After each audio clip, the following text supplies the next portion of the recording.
Louisiana Eats is brought to you with support from Zatarain's, maker of New Orleans pantry staples like Creole mustard, fish fry, and jambalaya mix since 1889.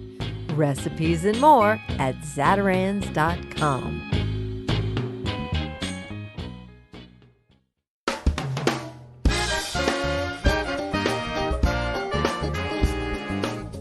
From our studios in the Southern Food and Beverage Museum in New Orleans, this is Louisiana Eats. I'm Poppy Tooker. What does the next generation of top chefs look like? On this week's show, we'll introduce you to 3 young chefs from 3 very different restaurants across the United States who recently received international acclaim as finalists in a salmon cooking competition. If you're a listener of our Louisiana Eats Quick Bites podcasts, you've been following my travels as judge of the Ora King competition.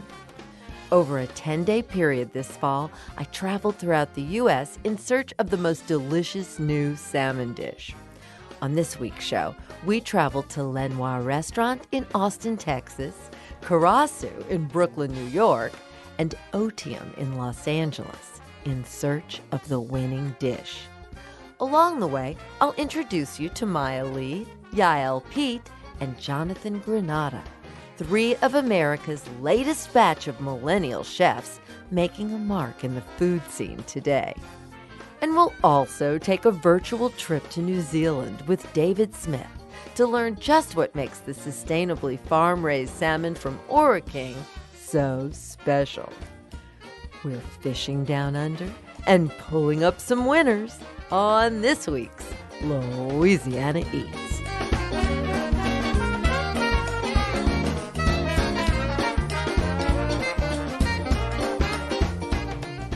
To begin the judging process, I traveled to Austin, Texas to meet the first of the 3 finalists.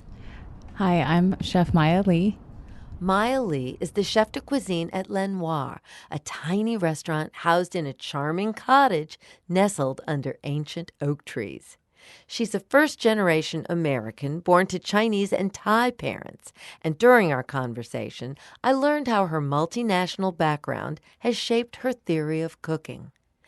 At the start of our interview, Maya described the food culture of her family. I grew up in a family that we were very focused on food all the time. Family heirloom recipes, and every meal was always thought through. My grandparents lived at home, so they were really the ones cooking all the time.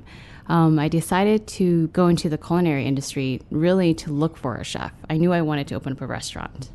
I had no idea I wanted to be a chef myself until I started and I realized how much I enjoyed cooking and creating. And then when I finished school was when I got my first professional cooking job. So you studied in Denver at Johnson & Wales, and then tell me about the places that your cooking career has taken you. I started cooking professionally at Rioja in Denver. I was there with Chef Jennifer Jasinski. She opened up her first restaurant in Denver, and I was coming in there. She had told me that the experience that I had, she could take me as a stage, but not as a line cook, because all of her line cooks that she had were sous chefs at other places already. They had all taken a step down to work with her. I worked as much as I could. I tried to ask as many questions as I could without being too annoying, making sure that I was asking the right questions. And then after about 4 weeks, I was hired. How long did you stay there? I was there for a little bit over almost 2 years. I was there. I started off as their stage, and then I learned all the stations. I ended up leaving to go to Florida. We had a family emergency, and my parents at that point had already moved to Orlando.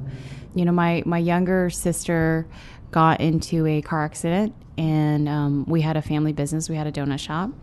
So I had talked to my chef that it was time for me to return to my family. I'm the eldest in my family.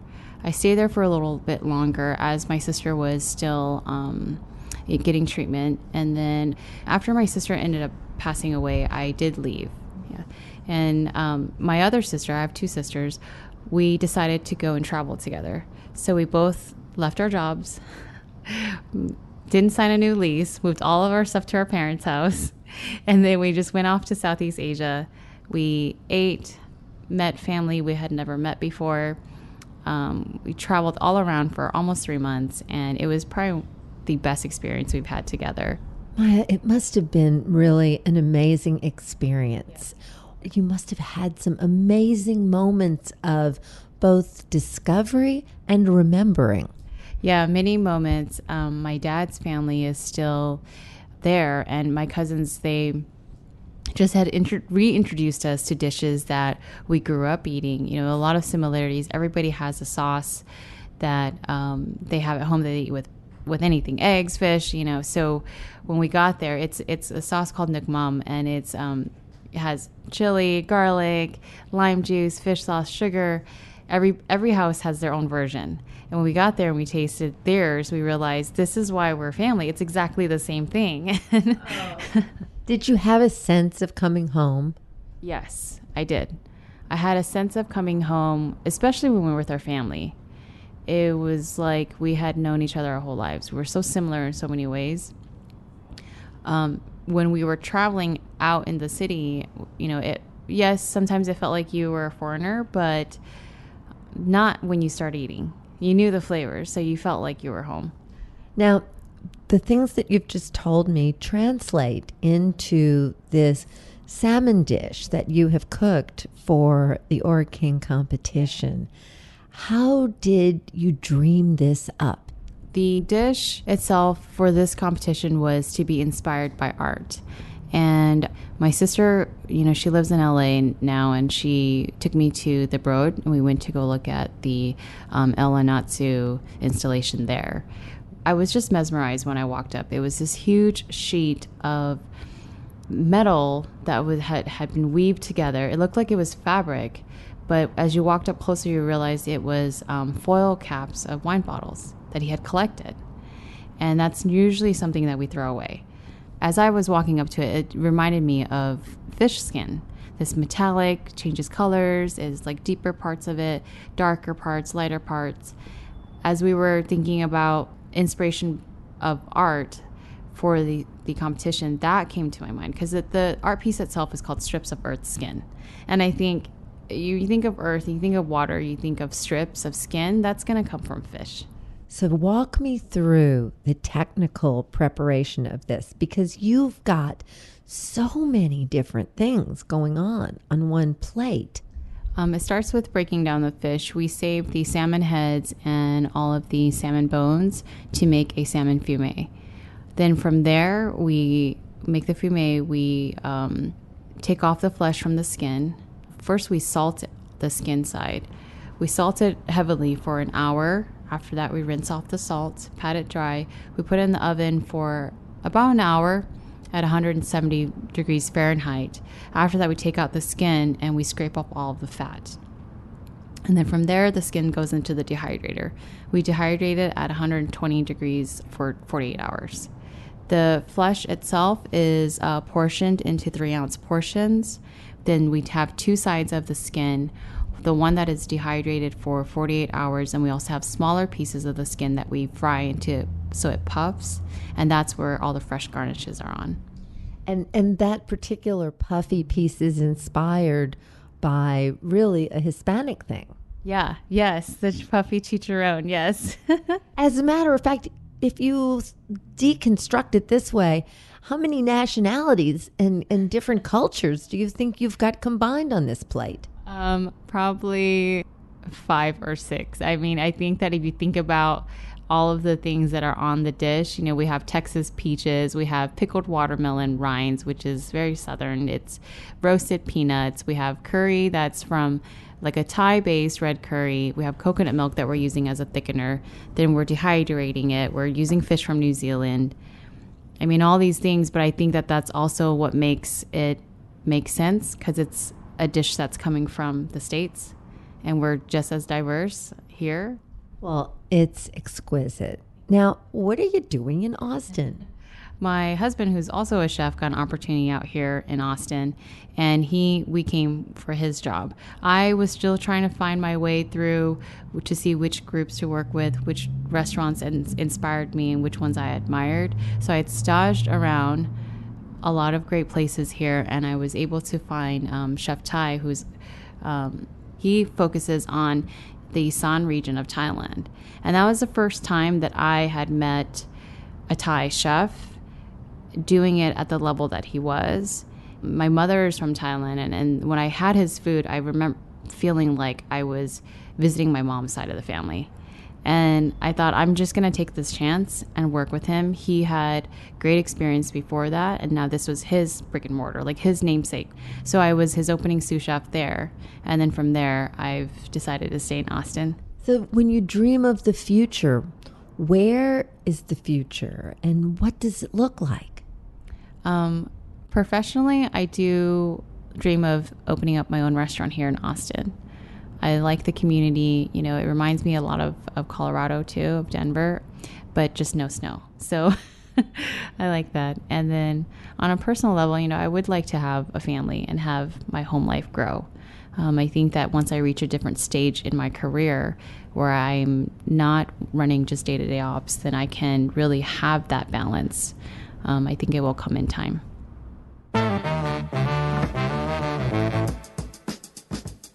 That was Maya Lee, chef de cuisine at Lenoir Restaurant in Austin, Texas.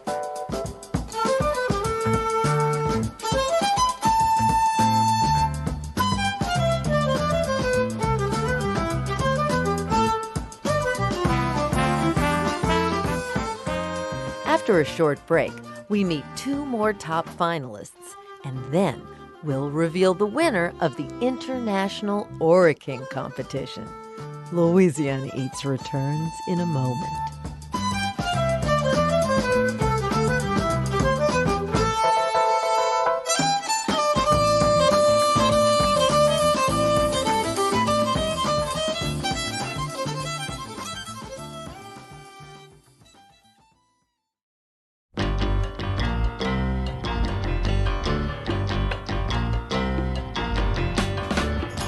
I'm Poppy Tooker, and you're listening to Louisiana Eats, edible content for Louisiana food lovers.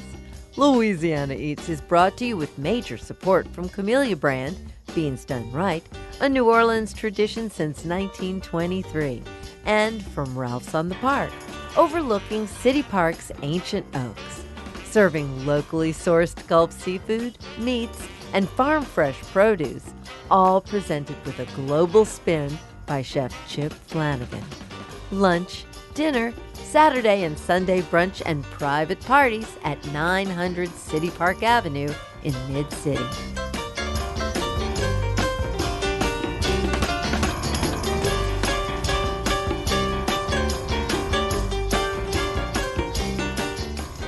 My name is Yael Pete, and I am the co-chef of Karasu in Brooklyn, New York. I found finalist number 2 in Brooklyn at an elusive Japanese speakeasy. To locate the restaurant Karasu, first you have to walk through an American bistro called Walter's. Then you have to go down a hallway to a door at the other end in order to find Chef Yael Pete. Yael's mastery of accessible Japanese cuisine and her training as an animation artist made her Ora King dish stand out, as did its exquisite presentation within a handmade bowl and a clear teapot. After I tasted Yael's creation, which she named The Sorcerer's Apprentice, I asked her how she started cooking at Karasu. I befriended the owners of Walter's many years ago, and behind their little American bistro on the corner of Fort Greene, there was a chiropractor's office. Yes, that's for real. And when the chiropractor's lease ran out, the landlady offered them this space. It's intimate. You can't get in through the side because there's apartments and it's dark. And they said, what would be appropriate for a space like this? And they said, oh, well, you know, an intimate cocktail bar. There's nothing like it in this quiet neighborhood. And they saw a niche that needed to be filled. Unfortunately, they really don't know a lot about Japanese cuisine, and that's where I came in. When I got here, the chef had decided to leave, so this is about 2 weeks before they wanted to open, and I became this de facto leader, which is really quite scary and exciting. Restaurants can be, it's taboo, but they're abusive and they're difficult. And I was leaving a situation where I was really overworked and really unhappy. And this was my new chance to create a healthy environment where, I was in control of myself and had my own autonomy. And my friend Alina had just moved back from Tokyo a couple months after we opened. And we instantly bonded, and she, brought her family's recipes to the table, and we became partners, and Karasu has flourished ever since. Now, I'm here because you are one of the finalists in the Ora King salmon competition. And your dish that I'm tasting right now is simply magical. Tell me all about it. So I started with a roasted Ora King belly fin because I really wanted to do a cooked component, and the fin is a special part of the salmon where you only get 1 or 2 portions. Then I followed it up with a hot salmon dashi that I made by smoking and drying the tail fin of the Ora King for 3 months. Those were my main Ora King elements, and I wanted to bind them conceptually in a cohesive dish. So I did that by creating a kind of classic soba and broth by making my own buckwheat noodles. And I finished it up with a bunch of different leek elements, raw, fried, and roasted, because I wanted them to be an incarnation of the Fantasia broomstick, which was not edible and was on fire in your bowl. Now, explain why Fantasia. Why was your art inspiration all about animation? My original major in college was animation, and actually, when I heard that the Ora King theme was art, I was really, really excited, but I didn't have any direction. There were a lot of different pieces I was looking at, but then my professor, who I hadn't seen in nearly a decade, was in town for Pride Week, and she asked to come in for dinner. And I was really excited because she was a really, really stern woman. And when I dropped out of college, she was hurt. She was personally devastated, and she couldn't understand why I was giving up on my dream. She looked me dead in the eye and was just confused. But she had seen everything I was doing with food, and when I did see her, I was just in tears because she was really proud, and she finally understood why I was doing what I did.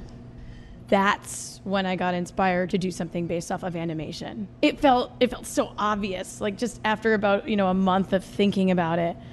Sorcerer's Apprentice thematically felt the most appropriate and felt the most like my own story. Because I sat down and decided to watch Fantasia. It was one of the first animations that I fell in love with that felt like art and not, a cartoon. Everybody thinks animation is a cartoon, and it kills me because it's really just thousands of pieces of art strung together to move. I think animation is one of the most devoted forms of art there is. I love the way also you have the element of the dashi going into a teapot. Take me through that process, because I'm really amazed that you went through that 3-month drying process to create the flakes to make the broth with. When I heard Ora King was having a competition, and I decided to compete because I've never competed like this before, I said I was going to push myself as hard as I could conceptually. And something I haven't seen anyone do is dry the salmon. So as soon as they said they were having a contest, before it was art, before it was Fantasia, because I knew it was going to take at least 2 or 3 months, I said, I'm just putting a salmon tail in the dryer and we're going to see what happens. Because dashi is really the base of a lot of the food I use at my restaurant. And I thought, theoretically, if you can make katsuobushi, this dried katsuo that enhances soup, it can be done with salmon. I chose the tail because I needed the leanest part, because katsuobushi isn't quite as fatty as the Ora King. Then I smoked it with hickory, threw it in the dryer, My first batch actually in the drying process got wet and molded, and I cried for a long time. But I got it going again. And when the theme was finally announced and the soup was finally conceived, it all wove together. And I loved my dashi so much, the components of the kombu, the salmon, the mushrooms. There's even some dried leek in here as well. I wanted to show it off. So why not a glass teapot? I'm very curious how someone who is studying animation decides to become and then becomes a chef. Where in the world did you acquire these skills? Growing up, I cooked a lot. I had a single mother and she worked a ton, and we grew up cooking together. So I always kind of had a base skill set. And when I went into college, the thought really wasn't, what am I going to do afterwards? I went to college to learn and to hone my craft. But about halfway through, that looming notion came by. What am I going to do after I graduate? And it scared the crap out of me. And I think it scares a lot of college students, and young people aren't prepared. They know what they love to do, but they haven't concentrated on how they're going to do it for a living. Where did you grow up, and what were you and your mom cooking at home? Not this kind of food. No, definitely not. I was born in the city and grew up in New Jersey with her. And I grew up in a Jewish family. We're not super religious, but very, very warm and connected. So I was making a lot of Jewish food, like big briskets for the high holy holidays. That's the kind of homey food I grew up making. But Japanese food was always a secret love of mine. And it was a cuisine that I never really thought I would be invited into learning. But I started working at a Japanese restaurant where most of the people weren't Japanese. They came from all sorts of countries and all sorts of walks of life. So it was kind of a new wave of people who were interested in the cuisine, but were also not afraid to let new people in.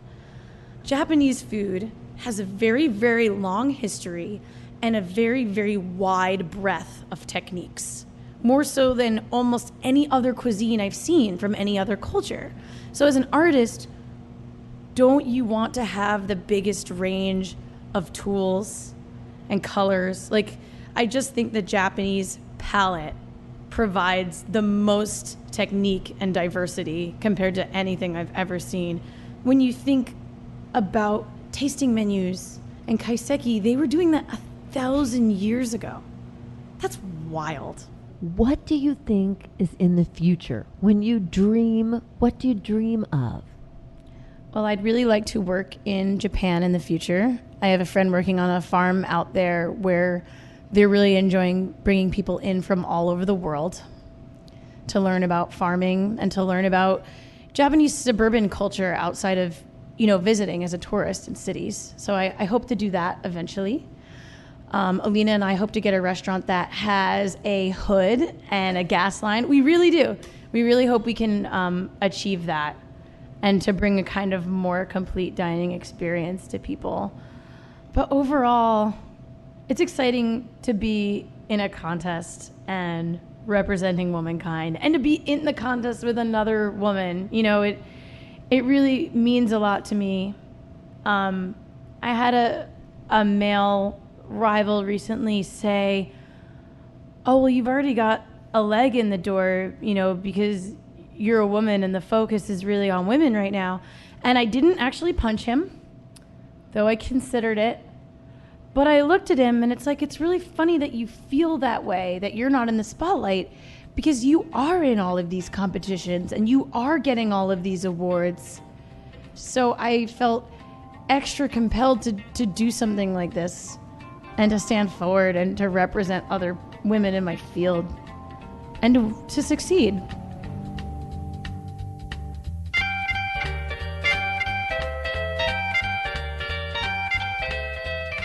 Yael Pete, co-chef of Kurasu, a Japanese restaurant and bar in Brooklyn, New York.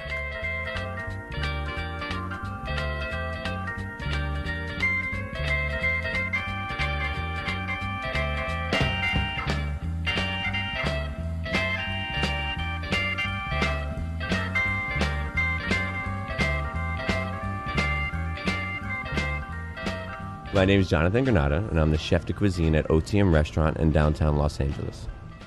And now we visit finalist number 3, Jonathan Granada of Otium in Los Angeles, where he serves as chef de cuisine under executive chef Timothy Hollingsworth.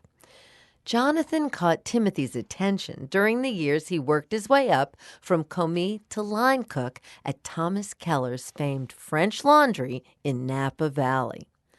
Only in his early 30s, Jonathan has already become a big fish in the Los Angeles food scene. Entering the airy, beautiful space that Otium occupies, I found Jonathan intensely preparing for his salmon marathon. He began by telling me a little bit about his meteoric rise up the culinary career ladder. Jonathan, you are a freaking rock star. Why are you a chef? How did all of this begin? My mother, I could say. I'm the youngest of 6. While all my siblings were out doing sibling things, I was left at home because I was the youngest. So I just hung out with mom, hence why I'm a mama's boy.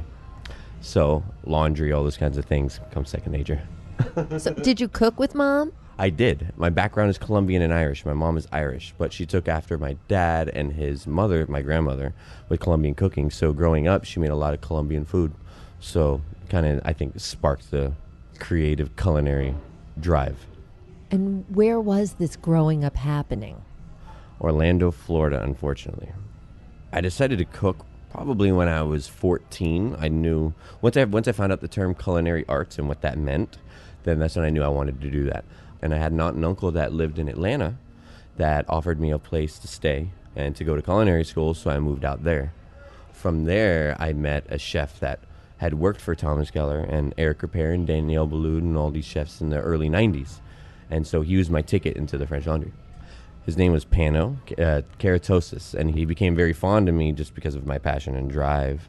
And after I proved myself to him after 2 years, he had made the phone call to Thomas, which had Corey Lee call me to set up the stage at the French Laundry, and I was 20 years old at this point.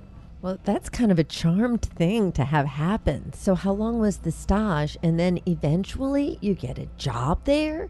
The stage I did was only a week, but I didn't get the job right away. So after my week of staging, I had to do a tasting. And again, I'm 20 years old, working for some chef, my first chef, and still in culinary school, so I knew nothing. And he hit me with rabbit for 3, rack, kidney, loin. I mean, of course he would. It's a high caliber restaurant. They expect a lot. And I failed the tasting, obviously, but he liked something in me, saw something in me, so he offered me a job at Bouchon, in which I took later. And then I would use one of my 2 days off every week for a year and a half to stage at the French Laundry to get my foot into the door. And that's how I got into the French Laundry. How long did you stay at the French Laundry altogether? 6 years. So, in essence, your job here at Otium, you're still very, very new in your restaurant work experience, in years at least.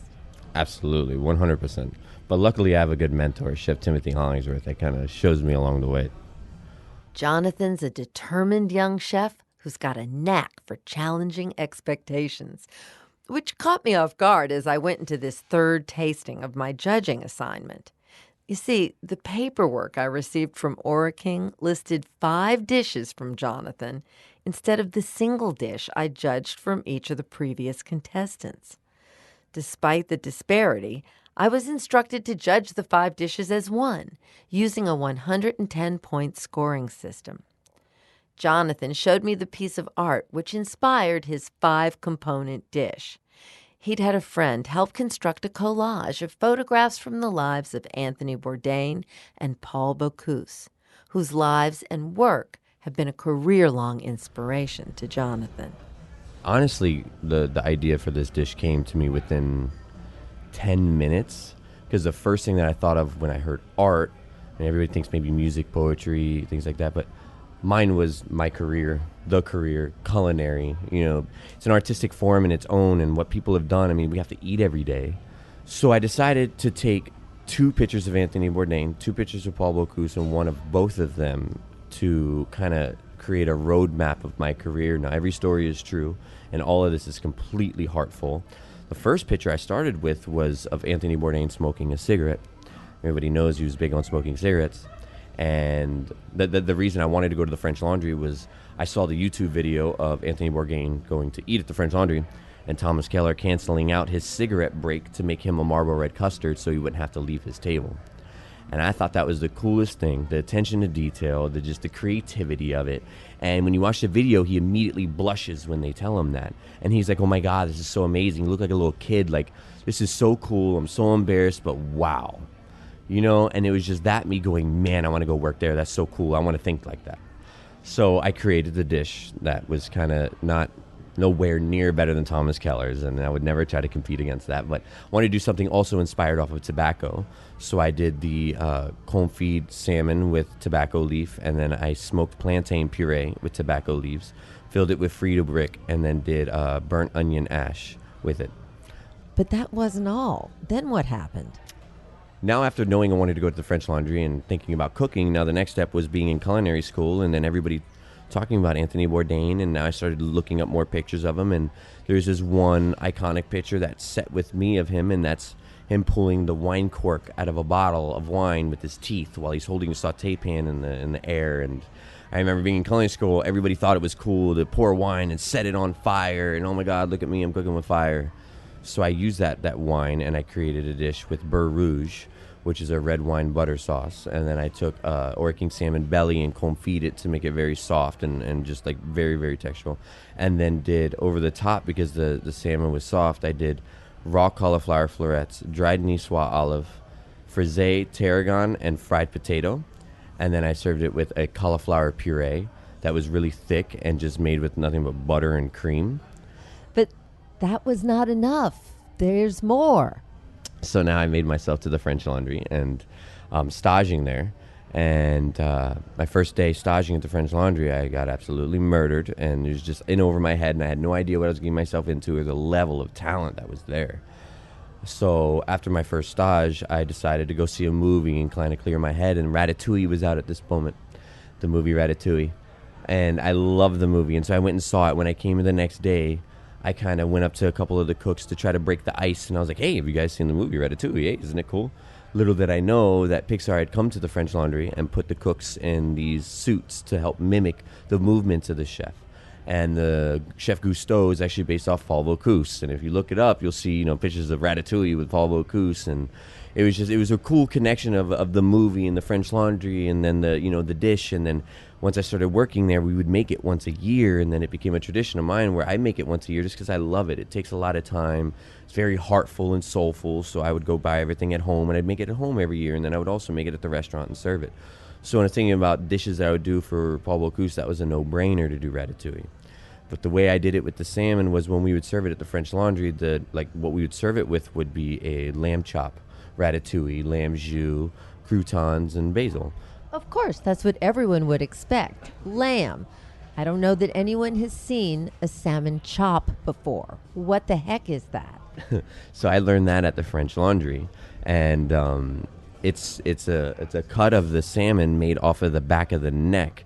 So the back of the neck, and using the collarbone of the salmon, took it off, boned it out, tied it up just like a lamb chop, roasted it in a pan just like a lamb chop, and then served it with the ratatouille and breadcrumbs. But I also took some of the skin from different parts of the fish and made a chicharron with it for more texture to off-balance the softness of the ratatouille. And then? And then another dish I really wanted to do to pay homage to Paul Bocuse is his poulard and vessie that he does at his restaurant in Lyon, France, where a vessie is a pig's bladder. And I know that sounds gross, but they clean it, and it's just a way of infusing like pig flavor into something. And so I used a picture of Paul Bocuse showing his chicken tattoo, which I thought was really, really cool. So I used that to kind of tie in the chicken and the vessie. But since salmon can overcook and salmon's not chicken, I decided to use a different part of the salmon that could be cooked like that. So I took the tail part of the salmon and Frenched the bone and took the skin off, and then to add more meat to the fish and more fat to the salmon that's already fatty, I covered it in truffles, wrapped it in caul fat, and then stuck it in a bag with a salmon jus that I used by smoking the bones in our grill at Odium, and then put inside the bag carrots, mushrooms, and more truffles. this last dish was one that you were kind of nervous about. Yeah, this last dish, I decided to pull out a lot, like the most technique that I've ever done, to really challenge myself and to just give it a shot and see if it works, cross the fingers. So the centerpiece to this dish was, when I did my research, I found that Anthony Bourdain and Paul Bocuse had shared a dinner at Bocuse Restaurant in Lyon, France, right before they both passed away. And amongst a ton of iconic and amazing dishes that Paul Bocuse has, one of which was a whole bass and puff pastry. So it kind of felt perfect, like, oh my God, fish, puff pastry, Paul Bocuse, Anthony Bourdain, this is perfect. So I had to manipulate a fish because I can't cook a whole 15-pound Ora King salmon in puff pastry. It'd be very difficult and would take a long time. It'd be very expensive. So I had to use the shape of a small fish, and then I carved out a shape of the salmon loin, but I split it into two pieces and filled the middle with a scallop and truffle mousse so that it would be even on the top layer, the middle mousse, and the bottom layer. And then to get the puff pastry around it, and to get the salmon inside of it, and then to get it to cook and the puff pastry to be crispy and the salmon to be cooked and not overcooked on the inside and the scallop to be cooked but not overcooked, was very, very technical. It was a lot of resting and egg washing and freezing and then cooking and then resting and then carving and then rewarming. It was very, very technical, but it came out. I was happy with it.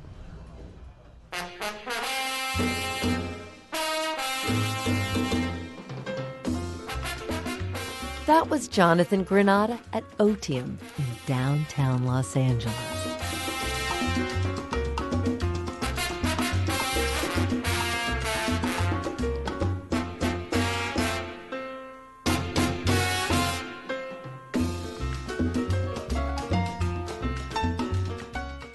So there you have it.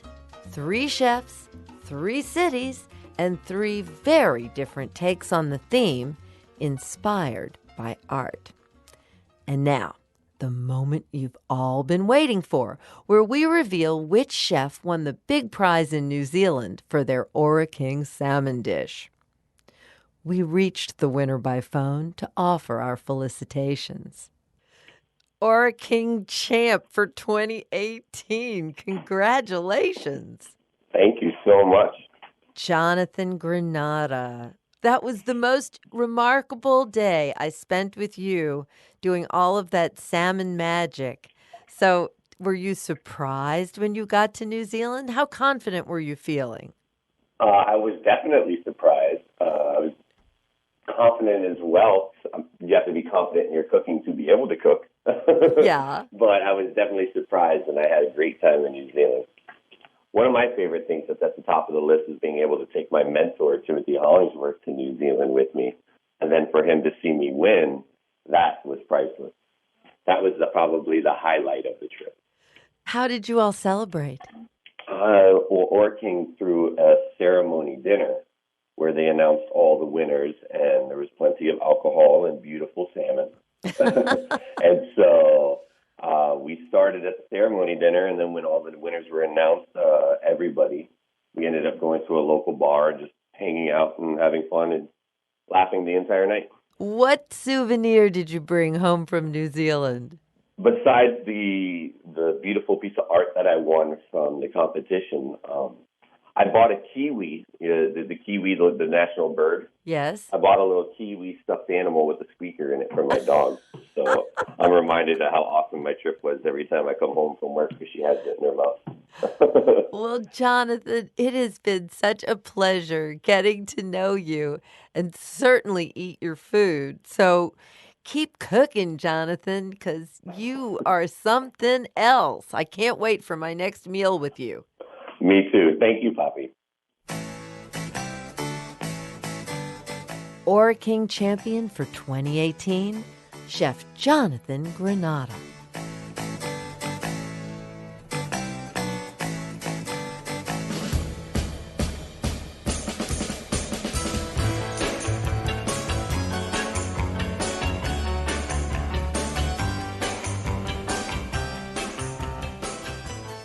Now that I've got you hungry for salmon, what's the proper way to cook and serve it? Stay tuned, and we'll answer that question when we come right back.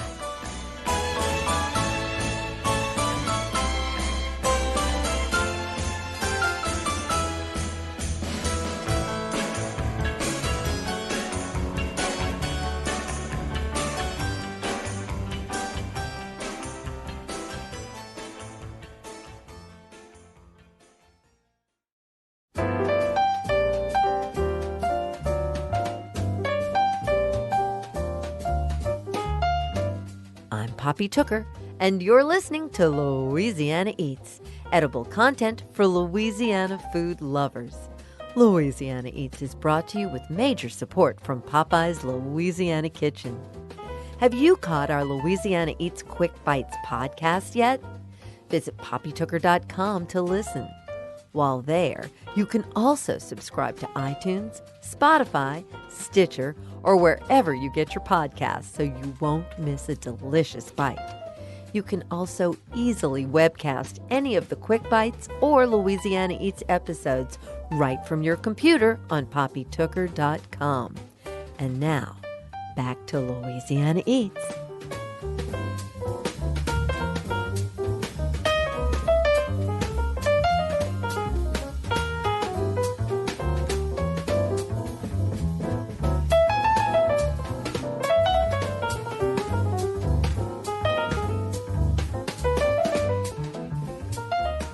Here's this week's culinary quiz question, brought to you with support from Popeye's Louisiana Kitchen. What is the proper way to cook and serve salmon? Some of your best choices include roasting, grilling, poaching, and sauté, all of which are great choices for cooking that succulent pink flesh. But the single most important thing you have to remember when cooking salmon is not to overcook it.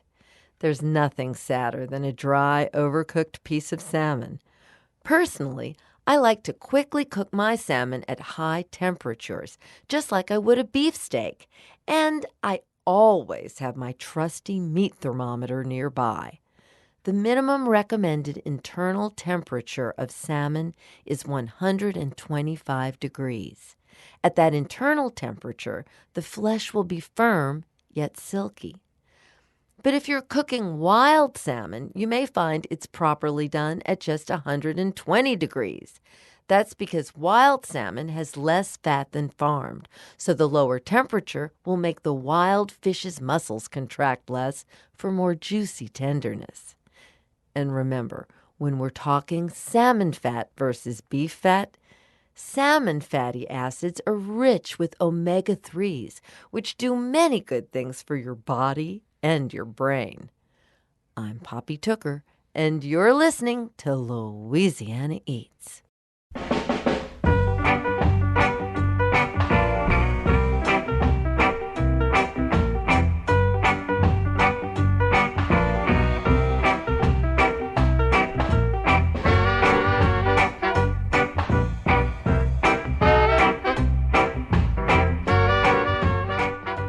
My name is David Smith, and I am the East Coast Regional Sales Manager for Ora King Salmon North America. We've all heard about the one that got away. Well, we've got a tale of one that didn't get away. David Smith of Ora King tells us a fish tale that takes us from the shores of California to the rivers of New Zealand. During the journey, we'll discover just what makes those Ora King salmon so special. Well, so Ora King Salmon, it's actually over a 100-year story.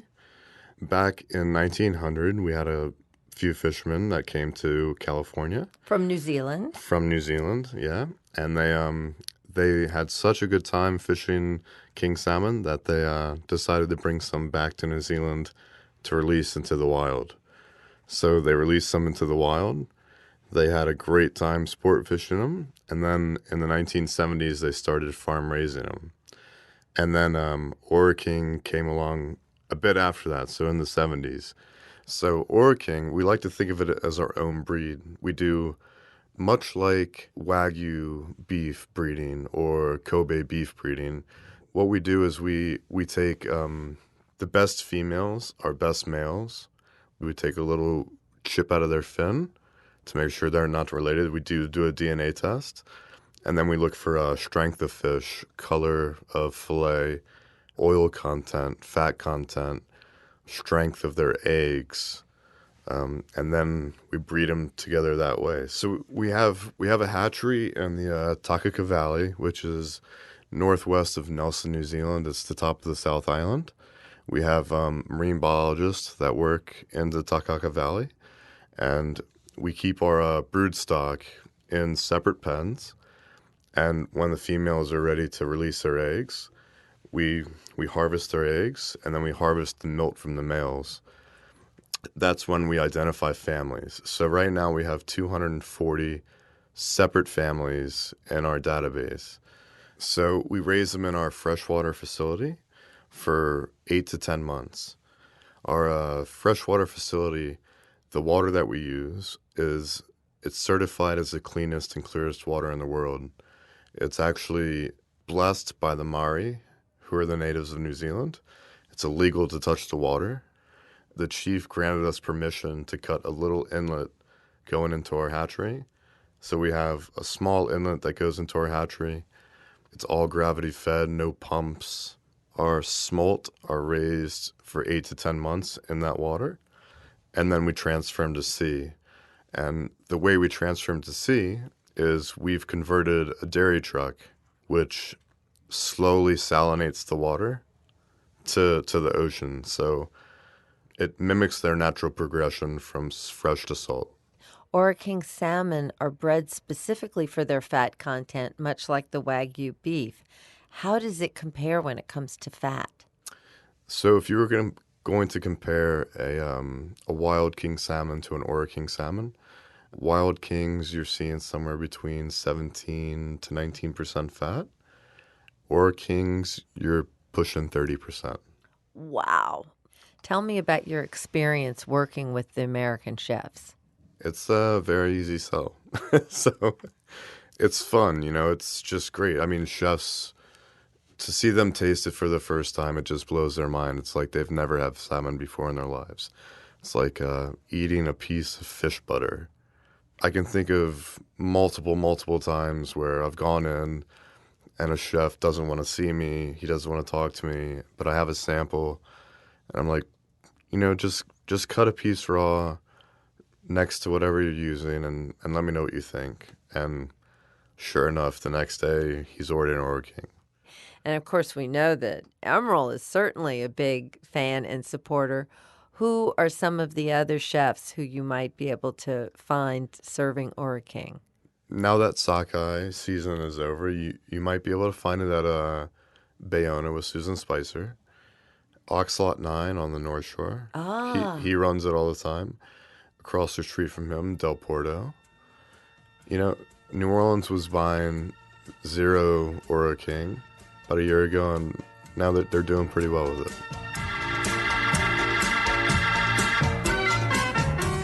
That was David Smith, fishmonger and East Coast sales manager for New Zealand's Ora King salmon.